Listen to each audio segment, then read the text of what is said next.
పోలవరం ప్రాజెక్టును 2027 డిసెంబర్ కల్లా పూర్తి చేయడంతో పాటు నిర్వాసితులకు పరిహారం పూర్తిగా చెల్లిస్తామని ఇరిగేషన్ మంత్రి నిమ్మల రామానాయుడు స్పష్టం చేశారు. 1000 కోట్ల రూపాయలను పోలవరం నిర్వాసితులకు చెక్కుల రూపంలో మంత్రి అందజేశారు. ప్రాజెక్టు పనులతో సమాంతరంగా నిర్వాసితుల ప్యాకేజీపై దృష్టి సారిస్తున్నామంటున్న మంత్రి నిమ్మలతో మా ప్రతినిధి Bhargav face to face. Polavaram పరిహారం కోసం ఎదురు చూస్తున్న నిర్వాసితులందరికీ కూడా అటు రాష్ట్ర ప్రభుత్వం దాదాపు 1000 కోట్లకు పైగా కూడా ఈరోజు నిధులు విడుదల చేసింది. ఇరిగేషన్ శాఖ మంత్రి నిమ్మల రామానాయుడు మనతో ఉన్నారు. వారికి చెక్కులు కూడా అందజేస్తారు. ఆయన అడిగి తెలుసుకుందాం. సార్ చెప్పండి, ఎంతో దశాబ్దాలుగా కాలం కూడా వారు ఎదురు చూస్తున్న నిర్వాసితులకు ఏ విధంగా కూటమి ప్రభుత్వం ముందుకెళ్తుంది? ఈరోజు కూటమి ప్రభుత్వం పోలవరం ప్రాజెక్టు పూర్తి చేయడానికి ఎంత ప్రాధాన్యత ఇస్తుందో, ఆ పోలవరం కోసం ఎవరైతే భూములు ఆస్తులు త్యాగం చేశారో అటువంటి నిర్వాసితులకు కూడా అండగా ఉండడానికి కూడా ఈ ప్రభుత్వం అంతే ప్రాధాన్యత ఇస్తుంది. అందుకే మీరు చూశారు, ఏదైతే ఆ రోజు 2016లో 700 కోట్ల రూపాయలు నిర్వాసుల అకౌంట్లో పడింది. 2025 జనవరిలో 900 కోట్ల రూపాయలు నిర్వాసితుల అకౌంట్లో పడింది.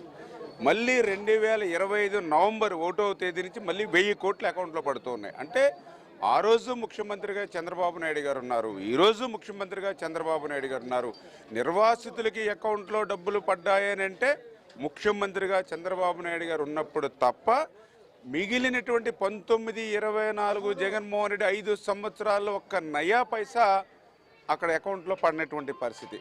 పాదయాత్రలోనైతేనేమో 10 లక్షల రూపాయలకి ఇస్తానని చెప్పాడు. అందుకున్నటువంటి వాళ్ళు కూడా అదనం మాట్లాడించి అసలు ఒక్క రూపాయి కూడా ఇవ్వకుండా ఎవరైతే నిర్వాసితులు మోసం దగా చేసినటువంటి పరిస్థితి గత 5 సంవత్సరాల్లో చూసాం.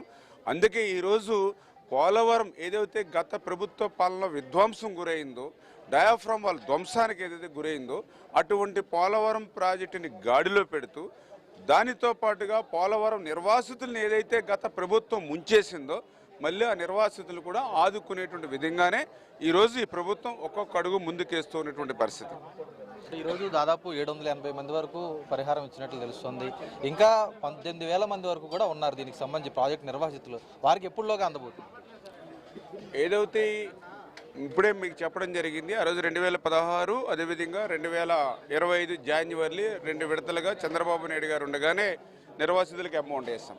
అంటే ఏదైతే మొత్తం 38,080 ఏదైతే నిర్వాసితుల కుటుంబాలు ఏవైతే ఉన్నాయో వాటన్నిటికీ కూడా అందజేయాలి. అందులో భాగంగా ఇంకా మాకు బ్యాలెన్స్ ఏదైతే ఇప్పుడు మీరు చెప్పినట్టు బ్యాలెన్స్ ఏవైతే ఉన్నారో వాళ్ళందరికీ ఇప్పుడు 1000 కోట్ల రూపాయలు ఇవాళ స్టార్ట్ చేసాం. ఇందాక మేము మీటింగ్లో ఉండగానే దగ్గర 50-60 కోట్లు వితిన్ హాఫ్ అన్ అవర్లో అకౌంట్లో పడినాయి అని చెప్పారు.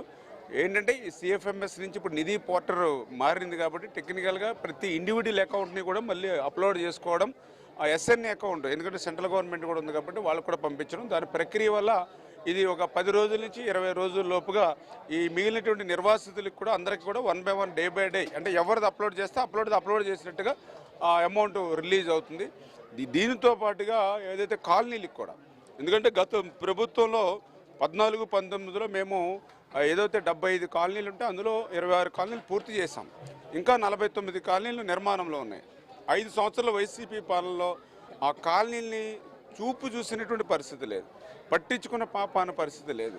ఒక కర్బస్త సిమెంట్ వెళ్ళి 1 రూపాయి పెట్టల. మళ్ళీ ఈరోజు ఈ ప్రభుత్వం వచ్చిన తర్వాత ఏదైతే ఆ కాలనీలకు సంబంధించినటువంటి ఇళ్ళు బ్యాలెన్స్ ఏవైతే ఉన్నాయో, అక్కడ మౌలిక వసతులు ఏవైతే ఉన్నాయో గత ఏజెన్సీలు 14లో పనులు కాబట్టి మేము చేయలేమనంటే వాటిని రద్దు చేసి వాళ్ళకు కూడా ఆ బిల్స్ బకాయి 200 కోట్ల రూపాయలు బకాయిలు వాళ్ళకు కూడా చెల్లించి మళ్ళీ ఇప్పుడు 780 కోట్ల రూపాయలు పెట్టి మిగిలిన బ్యాలెన్స్ ఇల్లు కూడా టెండర్లు పిలిచాము. అప్పుడు ఆ టెండర్లు కూడా రేపు డిసెంబర్ లోపల కంప్లీట్ చేసి 2026 మే కల్లా ఈ ఇల్లు పూర్తి చేయాలని, దీంతోపాటుగా 2022లో కూడా ఏదైతే దగ్గర 17,000 ఐడెంటిఫై చేశారో కుటుంబాలు వాళ్ళకు కూడా ఇప్పుడు ల్యాండ్ ఎక్విజిషన్ చేస్తూ ఉన్నాం.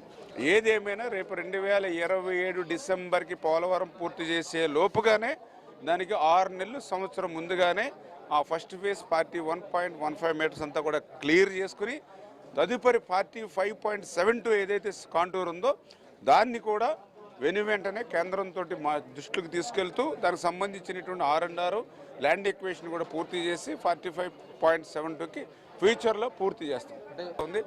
అంచేత అటువంటి కొన్ని సమస్యలు కూడా ఈవేళ రిప్రజెంటేషన్లు వస్తూ ఉన్నాయి. అంచేత మేము కూడా చాలా క్లియర్గా కలెక్టర్ గారికి మా R&R కమిషనర్ గారికి, ప్రాజెక్ట్ మేనేజర్ గారికి చాలా క్లియర్ ఇన్స్ట్రక్షన్ ఇచ్చాం. మీరు గ్రీవెన్స్లు పెట్టండి. గ్రీవెన్స్లకు వచ్చిన ప్రతి అప్లికేషన్కి నెంబర్ వేసి నోట్ చేసి ఆ సమస్యను పరిష్కరించండి. ఒకవేళ సమస్య పరిష్కారం కానిదైతే ఎందుకు చేయలేకపోతున్నామో వాళ్ళకి అర్థమయ్యేలాగా చెప్పగలగాలి. ఒకసారి మనం రిప్రజెంట్ చేసిన తర్వాత పదే పదే మన ఆఫీస్కి తిప్పించుకోవద్దు, ఆ సమస్యను క్లియర్ చేయమని చెప్పేసి. ఎందుకంటే ఆ యొక్క త్యాగం చేసినటువంటి నిర్వాసితుల యొక్క ఆనందం, సంతోషమే ఈ ప్రభుత్వం యొక్క ఎజెండా. Thank you. అది చూస్తాం కదా, ఈరోజు నిర్వాసితులకు సంబంధించి వారి కష్టానికి తగ్గ ప్రతిఫలం అందించే విధంగా, వారి న్యాయం చేసే విధంగా కూడా కూటమి ప్రభుత్వం ముందుకు వెళ్తుందంటూ కూడా మంత్రి నిమ్మల రామారెడ్డి చెప్తున్నారు. ఈరోజు వేలేరుపాడులో వచ్చి ఇక్కడ ఉన్నటువంటి నిర్వాసితుల సమస్యలన్నీ కూడా ఆయన తెలుసుకున్నటువంటి పరిస్థితి కూడా ఉంది. ఖచ్చితంగా ఏదైతే కాంటూరు సమస్యలు వేధిస్తున్నాయో నిర్వాసిత గ్రామాల్లోని ప్రజలను, అవన్నీ కూడా తాము పరిష్కరించే విధంగా గ్రీవెన్స్ కూడా నిర్వహిస్తామంటూ కూడా మంత్రి నిమ్మల స్పష్టం చేస్తున్నారు. ఏదేమైనప్పటికీ 2027 డిసెంబర్ కల్లా కూడా పోలవరం ప్రాజెక్టును పూర్తి చేయడంతో పాటు సమాంతరంగా నిర్వాసితులకు ఇవ్వాల్సినటువంటి పరిహారాన్ని, ప్యాకేజీని పూర్తిగా ఇస్తామంటూ కూడా మంత్రి నిమ్మల స్పష్టం చేస్తున్న పరిస్థితి కనిపిస్తోంది. కెమెరా పర్సన్ చంటితో భార్గవ న్యూస్, వేలేరుపాడు గ్రామం నుంచి.